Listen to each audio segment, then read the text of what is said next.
Hi friends, నేను మీ ఇమ్రాన్ని. మరి ఈ వీడియోలో మనము గ్రాండ్ టెస్ట్ 1కి సంబంధించిన బిట్స్ ఏంటి, సిలబస్ ఏంటి, ఏ రకంగా ప్రిపేర్ కావాలి, ఎలా రాయాలి అనే దాని మీద ఎటువంటి డౌట్ లేకుండా ఎక్స్ప్లెనేషన్ ఇక్కడ ఇవ్వడం అనేది జరుగుతుంది. అలా అని చెప్పి ప్రతి ఎగ్జామ్కి ఎక్స్ప్లెనేషన్ ఉంటుందని చెప్పి భావించొద్దు. వీలైనంత వరకు టైంని బట్టి ఉంటే ఎక్స్ప్లెనేషన్ ఇస్తాను, లేకపోతే మీరే ఫీడ్బ్యాక్ తీసుకోవాల్సి ఉంటుంది.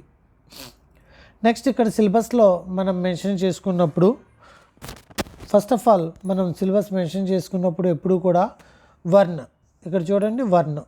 సో వర్న్ అంటే ఎక్కడ ఉంటుంది టాపిక్? ఒకటి మెథడాలజీలో ఉంటుంది, తర్వాత హిందీ మానక సజిత్లో ఉంటుంది. సో ప్రతి చోట చదివాలి అంతే. ఎందులో వర్న్ అని చెప్పి క్వశ్చన్ చేయాల్సిన అవసరం లేదు. అట్లానే आदिकाल हिंदी भाषा का संक्षिप्त परिचय మరియు हिंदी साहित्य का काल विभाजन एवं नामकरण అనే టాపిక్ పర్స్పెక్టివ్లో చాప్టర్ 1 పెద్దదే, కానీ కంపల్సరీ చూసుకోవాల్సిందే చాప్టర్ 1 అంతా కూడా. అలానే బరస్తే బాదల్, సరహపాద్, శబరప, బుసుకుప, లూయిప, విరూప కవి లేఖకులు. తర్వాత ఇక్కడ క్వశ్చన్ వైజ్గా చూసినట్లయితే మనం ఫస్ట్ ఆఫ్ ఆల్ లింక్ని ఓపెన్ చేసిన తర్వాత మన ముందు ఎగ్జామ్ వచ్చిన తర్వాత రాయడం అనేది ఆప్షన్ని మనం సెలెక్ట్ చేసుకుంటాము. అలవాటు చేసేసుకోండి, ఫస్ట్ క్లిక్కే లాస్ట్ క్లిక్ అన్నట్టుగా మార్చే విధంగా పెట్టుకోవద్దు ఆన్సర్ని. वह मूल ध्वनि जिसके अन्य टुकड़े ना हो सके वे कहलाते हैं. वह मूल ध्वनि जो इसके अन्य टुकड़े ना हो सके. చూడండి ఇక్కడ దీని యొక్క ఆన్సర్ ఏంటి అంటే, ఇక్కడ స్వర్, వ్యంజన్, వర్ణ అని చెప్పి ఇవ్వడం అనేది ఇంకా ఖండించలేనిది, ఇంకా దాన్ని సపరేట్ చేయలేము అంటే దాన్నే మనము వర్ణ అంటాము. హిందీ మే వర్ణోకి సంఖ్య, హిందీలో మరి వర్ణాల యొక్క సంఖ్య ఎంత అంటే 48 అని చెప్పి మనం మెన్షన్ చేయాలి. जिन वर्णों का उच्चारण स्वतंत्र रूप से होता, जिनके और टुकड़े ना किया जाता, जिसके सहयोग से వ్యంజనో కా ఉచ్చారణ హోతా హై. వీటి యొక్క సహాయంతోనే కదా వ్యంజనాలు పలకబడతాయి అంటే అది ఖచ్చితంగా స్వతంత్ర రూపంగా పలకబడేది, ఇంకా దాన్ని మనం కట్ చేయలేనివి. వ్యంజనాల యొక్క వ్యంజనాలు పలకడానికి సహకరించేవి ఏంటి అంటే స్వర్ అని మనం తెలుసుకోవాలి. జిన్ స్వరో కే ఉచ్చారణ మే మూల్ స్వర్ సే తిగునా సమయం లగ్తా హై. మూల్ స్వర్ కంటే తిగునా అంటే ఖచ్చితంగా ఏం చెప్పాలి? లుప్త్ అనాలి. మూల్ స్వర్ కంటే డైరెక్ట్గా మూల్ స్వర్ అయితే హస్వస్వర్ అని, మూల్ స్వర్ కంటే డబల్ అంటే దుగునా అంటే దీర్ఘ అని, తిగునా అంటే లుప్త్ అని మని చెప్పాలి. లేఖన్ మే व्यंजन के साथ जो स्वर का रूप मिला होता है, जो स्वर का रूप मिला होता है वह మాత్రాయేం कहलाते हैं. మాత్ర లేఖన్లో, లిఖిత కార్యలో స్వర యొక్క రూపాన్ని తెలిపేది మాత్రాయేం. నెక్స్ట్ ఇమ్రాన్ శబ్ద కా వర్ణ విచ్ఛేద్ కీజియే అంటే ఈ ప్లస్ ప్లస్ ఇర్ ప్లస్ ఆ ప్లస్ ఇన్ ప్లస్ ఆ. సో ఇమ్రాన్ అనేది 4th ఆప్షన్లో ఉంది. అట్లా जिन स्वरों का उच्चारण करते समय हवा नासिका व मुख से निकलती है. ముక్ లేదా నాసికతో బయటకు వచ్చేది అంటే అనునాసిక స్వరాల యొక్క ఉచ్చారణలో అని తెలుసుకోవాలి. నిమ్నలిఖిత్ వర్గో మే సే స్పర్శ వర్ణో కో పహచానియే. స్పర్శ వర్ణాలు అంటే ఏంటి అంటే కా నుంచి మా, కచట తప్ప, పా వర్గం, కా నుండి మా వరకు అన్నమాట. సో ఈ 5 వర్గాలు స్పర్శ వర్గాలు అంటాము. సో దాని గురించి కచ్చట తప్ప ఎక్కడుందో అదే పెట్టడం అనేది జరిగింది. నిమ్నలిఖిత వర్ణో మేసే ఊష్మ వర్ణ పహచానియే. ఊది పలికేవి సే, షా, సా, హా. నెక్స్ట్ जिन व्यंजन वर्णों के उच्चारण में अधिक समय लगे और अधिक ప్రయత్న करना पड़े वे कहलाते हैं. ఎక్కువ వ్యంజనాల ఉచ్చారణలో ఎక్కువ సమయం పట్టేది, ఎక్కువ ప్రయత్నం చేసేది మహాప్రాణ వ్యంజనాల్ని చేసేటప్పుడు, ప్రొనౌన్స్ చేసేటప్పుడు. నెక్స్ట్ निम्नलिखित में से आचार्य रामचंद्र शुक्ल जी का साहित्यिक ग्रंथ हिंदी साहित्य का इतिहास. निम्नलिखित इस ग्रंथ में बौद्ध धर्म के वज्रयान शाखा से संबंध समाचार प्राप्त होता है. ఎవరి గురించి తెలుస్తుందంటే బౌద్ధ ధర్మం యొక్క వజ్రయాన్ శాఖ గురించి తెలుస్తుంది. ఏ గ్రంథంలో అంటే 84 వైష్ణవన్ కి వార్త అనే గ్రంథంలో. आचार्य हजारी प्रसाद द्विवेदी इस ग्रंथ में कबीर का सविस्तार विवरण दिया है. ये ग्रंथंलो अंटे हिंदी साहित्य की भूमिका अने ग्रंथंलो इन्होंने प्रथम बार संपूर्ण साहित्य लिखने का प्रयत्न किया है. ఎవరు అంటే గాసా దతాసి మొట్టమొదటిగా రాసింది సర్ జార్జ్ గ్రియర్సన్, కానీ సంపూర్ణ సాహిత్యం గురించి ప్రయత్నం చేసింది మాత్రం गासा दतासी. निम्नलिखित में प्राचीनतम भाषा जो इस भाषा का परिचय చూడండి ऋग्वेद में मिलता है అంటే वैदिक संस्कृत అని చెప్పాలి. निम्नलिखित में से भाषा की विशेषता नहीं है అన్నాడండి. विश्व में विविध प्रकार को की भाषाएं पाई जाती है. करेक्ट है కదా. जिस भाषा की लिपि नहीं होती उसे बोली कहते हैं. करेक्ट है. भाषा विज्ञान को अंग्रेजी में लिंग्विस्टिक कहते हैं. करेक्ट है. भाषा अपरिवर्तनशील है, కానీ భాష అనేది పరివర్తనशील కాబట్టి అది ఆన్సర్. నెక్స్ట్ इस भाषा को कुछ विद्वान तीसरी प्राकृत भी कहते हैं. तीसरी प्राकृत అంటే अपभ्रंश అని చెప్పాలి. नेक्स्ट पहले जैसे गाथा या गाहा कहने से प्राकृत का बोध होता था, वैसे ही पीछे दोहा दूहा कहने से अपभ्रंश या लोक प्रचलित काव्य भाषा का बोध होने लगा. भाषा के संबंध में यह कथन किनका है? आचार्य रामचंद्र शुक्ल చెప్పిన क्वाट ఇది పరిభాష భాష గురించి. निम्नलिखित में से आदिकाल को बीज वपन काल की संज्ञा किसने दी? महावीर प्रसाद द्विवेदी ने. यह काल हिंदी साहित्य का स्वर्ण युग माना जाता है. हिंदी साहित्य का स्वर्ण युग అంటే భక్తి కాలం అని చెప్పాలి. అలానే ఆధునిక కాల का स्वर्ण युग అంటే ఛాయావాద కాలం అని చెప్పాలి. किसी नागरिकता से हिंदू शिक्षा व्यवस्था के प्रमाण मिलते हैं. किस नागरिकता से हिंदू शिक्षा व्यवस्था का प्रमाण मिलता है అంటే आर्य नागरिकता. कौन से तत्व सामाजिक परिवर्तन में सहायक होते हैं? सामाजिक परिवर्तन చేయడానికి ఏ తత్వాలు కావాలి? आवास परिवर्तन, शिक्षा परिवर्तन, सोच में बदलाव, మహుల్లా పరివర్తన్. ఖచ్చితంగా శిక్షా పరివర్తన అనేది సమాజ యొక్క పరివర్తన అని చెప్పుకున్నాము. అలానే వైదిక కాల్కి వర్ణ వ్యవస్థ చతుర్వర్ణ వ్యవస్థ అని చెప్పాలి.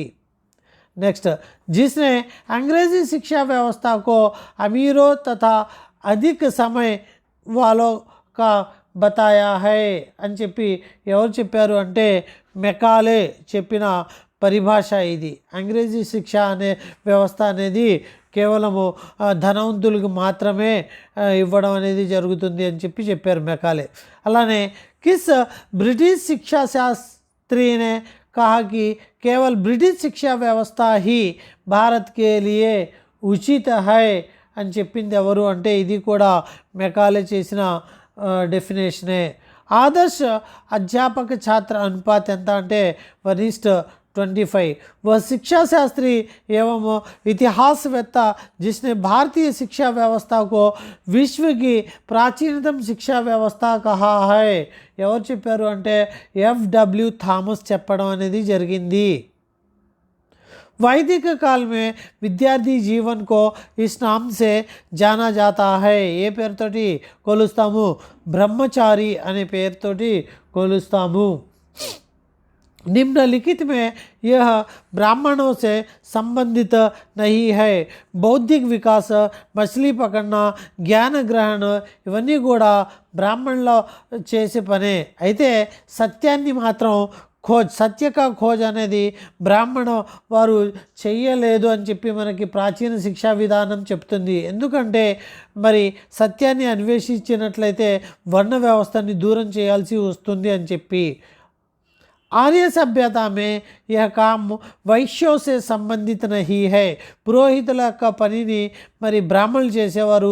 అప్పుడప్పుడు వైశ్యులు యుద్ధాల్లో పార్టిసిపేట్ చేసేవారు. సమాజ అర్థవ్యవస్థ వికాసంలో ఉండేవారు.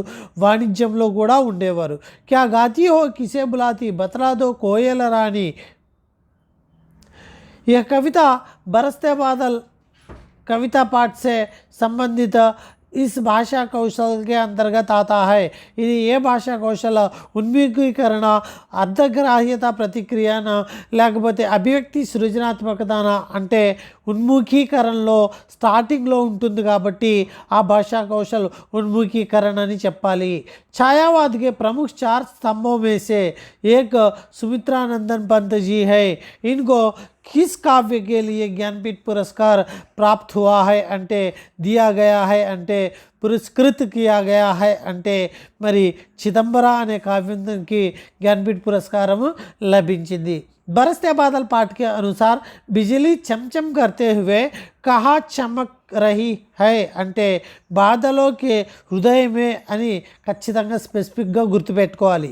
సుగంధ్ 2 पाठ्यपुस्तक के बरसते बादल पाठ के अनुसार सोन बालक कौन है అంటే सोन बालक ఒక రకమైన एक प्रकार का పక్షి అండి.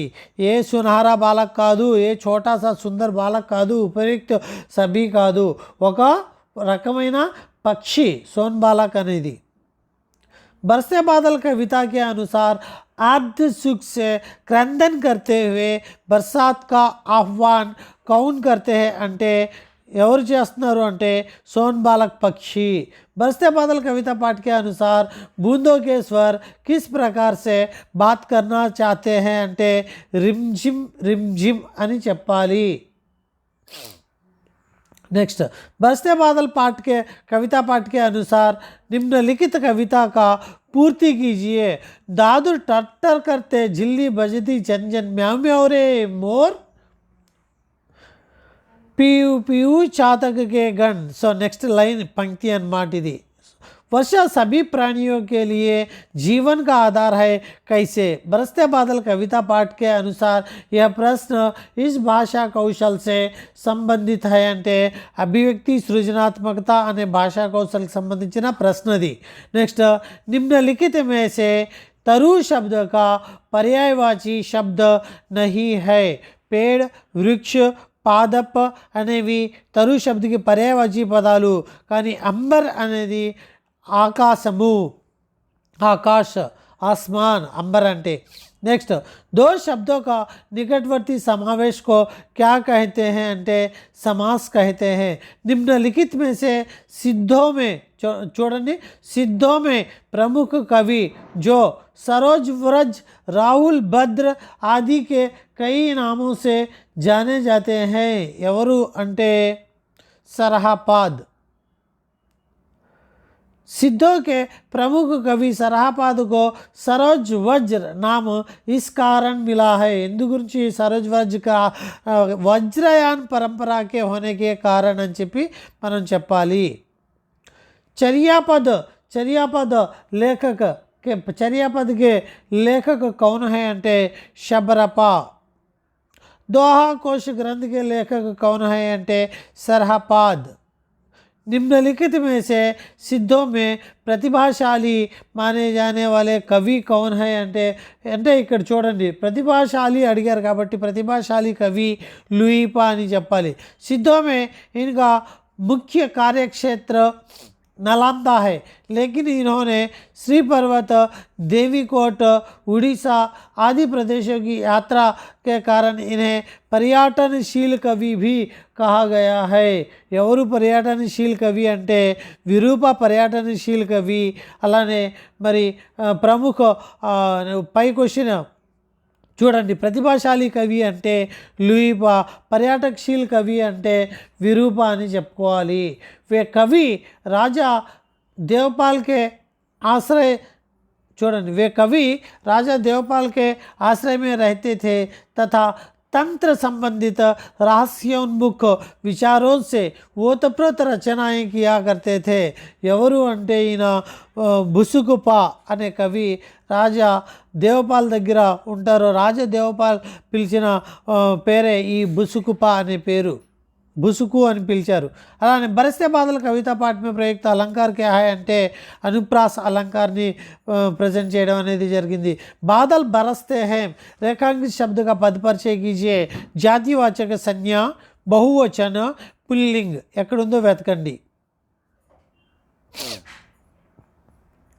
प्रकृति के प्रति काव्य रचनाओं का प्रोत्साहन के साथ साथ सौंदर्य बोध कराना, मनोरंजन की भावना जगाना, प्रकृति संरक्षण के लिए प्रेरित करना, यह इस पाठ का उद्देश्य है. बरसते बादल पाठ का.